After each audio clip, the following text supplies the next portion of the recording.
ओहद की जंग जीतने के बाद अबू सुफियान फुल कॉन्फिडेंस में आ गया कि अब तो हम इन मुसलमानों को छोड़ेंगे नहीं। तो उन्होंने पूरे अरब से 10,000 लोगों की फौज तैयार करना शुरू कर दी। 10,000। पता है 10,000 कितने थे? पूरे मदीना की आबादी, बड़े बच्चे औरतें बूढ़े सब मिला के भी 10,000 की टोटल आबादी नहीं थी मदीना की। काफिरों की इन तैयारियों का जब रसूलुल्लाह सल्लल्लाहु अलैहि वसल्लम को पता चला तो उन्होंने जल्दी एक मीटिंग बुलाई जिसमें सबको पता था कि लड़ाई तो इम्पॉसिबल है, कुछ और ही करना पड़ेगा। इस मीटिंग में एक फॉरेन नेशनल सलमान फारसी भी बैठे हुए थे। उन्होंने एडवाइस दी कि देखो, मदीना वैसे भी तीनों तरफ से पहाड़ों की वजह से सेफ है, हमें सिर्फ एक साइड को सिक्योर करना है और वो है मदीना की नॉर्दर्न साइड। और मदीना के अंदर जो यहूदी हैं तो वो तो हमारे दोस्त हैं, हमें उनसे कोई मसला नहीं है। तो अगर हम सिर्फ इस एक साइड पर एक ट्रेंच या खंदक बना लें तो तब हो सकता है कि लड़ाई का हमारे पास कोई चांस हो। ये राय सारों को बहुत पसंद। कम अरसे में मदीना की नॉर्दर्न साइड पे 6 किलोमीटर की ट्रेंच बना दी। 6 किलोमीटर कितना होता है?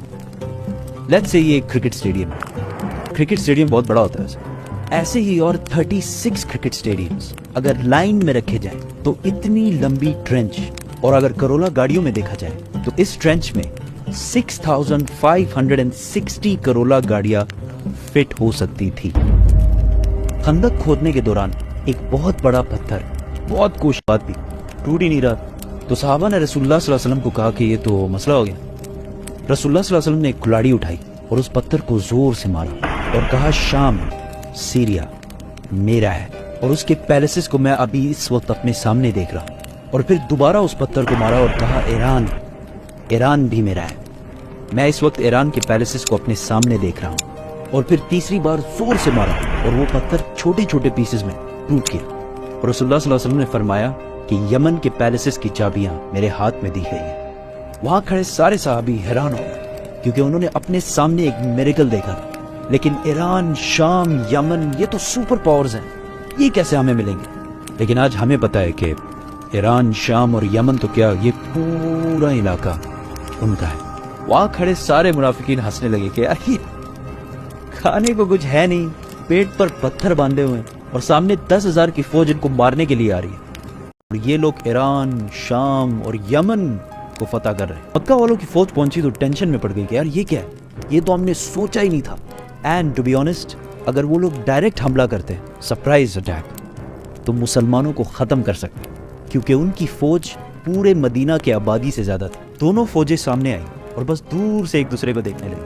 मुसलमान भी रिलैक्स बैठे हुए थे, उनको कोई टेंशन ही नहीं थी। अगर कोई उनके फौज से सामने आता तो मुसलमान उसको तीरों से मार देते। काफी दिन यही सिस्टम चलता रहा और आखिर काफिरों के एक ग्रुप को गुस्सा आया और उन्होंने किसी तरीके से उस ट्रेंच को क्रॉस करके अंदर घुस गए। और इस ग्रुप में अबू जहल का वही बेटा इक्रिमा भी था, लेकिन हजरत अली ने जाके उनके लीडर को मार दिया और वो सारे वापस भाग गए। ऐसा लग रहा था कि क्लियरली मक्का वाले जंग हार रहे हैं। लेकिन यहाँ अबू सुफियान ने एक बहुत ज़बरदस्त गेम खेली कि मदीना के अंदर तो हम नहीं घुसा, लेकिन मदीना के अंदर जो यहूदी हैं उनको मुसलमान कभी अच्छे नहीं लगते। उनको अगर हम किसी तरह कन्विंस करें और वो मुसलमानों के घरों में उनकी औरतों और बच्चों पर हमला करें तो मुसलमानों को ज़रूर पीछे हटना पड़ेगा और हम इन पर हमला कर देंगे। और यहूदियों ने डायरेक्ट हाँ कर दी और सारे मुआहदे जो मुसलमानों के साथ किए थे तोड़ दिए।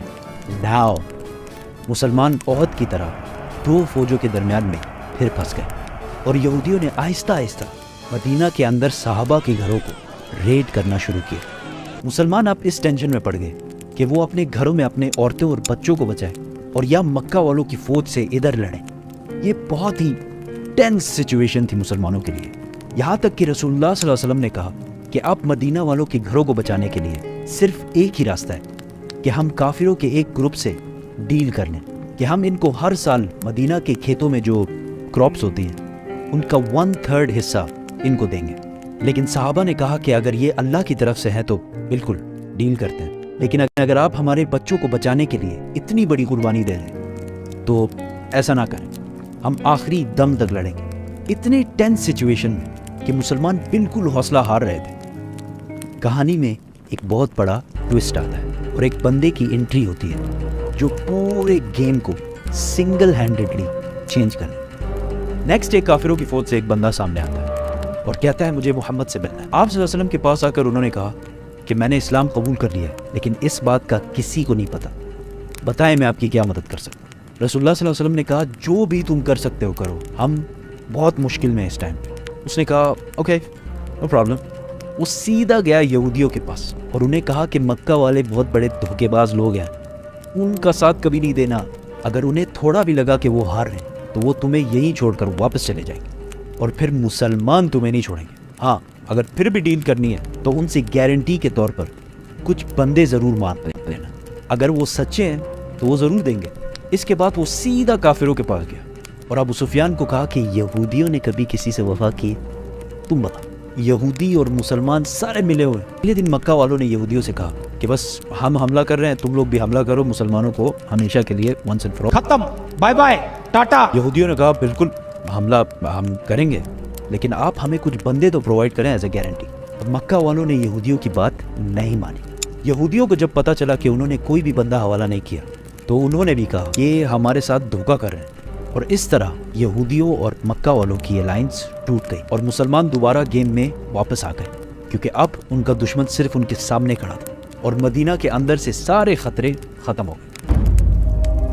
ایک مہینے تک مدینہ کے باہر صرف کھڑے رہنے سے مکہ والوں کی موٹیویشن بالکل زیرو ہو گئی۔ اینڈ ٹو ٹاپ دیٹ، ایک دن ایک بہت تیز ڈیزرٹ سٹارم نے مکہ والوں کا سارا سامان، برتن، بستر، وٹ ایور، سارا کچھ اکھاڑ کر رکھ دیا اور وہ سارے بھاگ کر واپس چلے گئے۔ جیسے ہی مکہ والے واپس گئے، مسلمانوں نے اپنی اٹینشن یہودیوں کی طرف کی۔ رسول اللہ صلی اللہ علیہ وسلم جب مدینہ ہجرت کر کے آئے تھے تو انہوں نے یہودیوں کے ساتھ ایک کانسٹیٹیوشن بنایا تھا کہ یہودی اپنے قانون اور لاز سے رہیں گے اور مسلمان اپنے قانون سے رہیں گے، اور یہودیوں کے قانون میں ایسی غداری کی جو انہوں نے کی تھی، صرف ایک ہی سزا تھی کہ ساروں کے سر کاٹے جائیں۔